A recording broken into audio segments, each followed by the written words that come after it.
Hi. Okay. Mwah. What is it? What is it? What is it?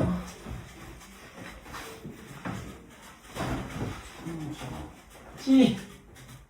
Kumbira na mpesa ngula kazi. Busy.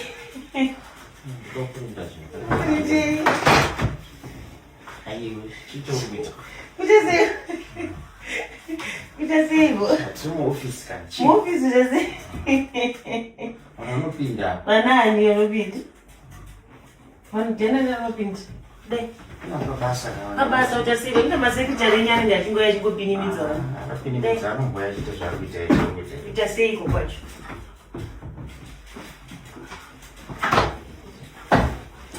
Unotwara chei yakanichai. Uchikora cheya chii uchaseiko? Uchasei? Unge masekitari enyana uya wanda chidai. Masekitari apo anomuka. Chiiko? Chii? Muoffice anovhura. Mune basa reiko muoffice? Vanoziva kuti ndiri mutadzi wepana pesi. Saka zvine basa rezvo. Ine. Bisa?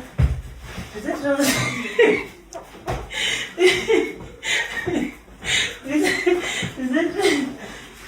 Chiiko Ile ino? ndakudeko. Bisa tinoona. Iyi wakani. Ine. Kwai babasa vana. Mabasa pekuchase inge masekitari enyana. Masekitari ekuchase. Muchingoita mumaoffice. Maoffice meiko ne.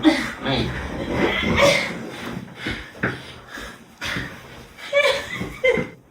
Unenge. Ndapingi iri ndapingi. Unezvizvomisa mbiri kuita zvinhu zvakamirirwa izvi. Zvii zvakamirwa iwo mapepa nematanda. Visa.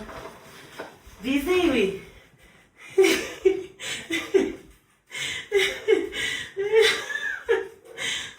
Chibuda udzoke. Chipa mari.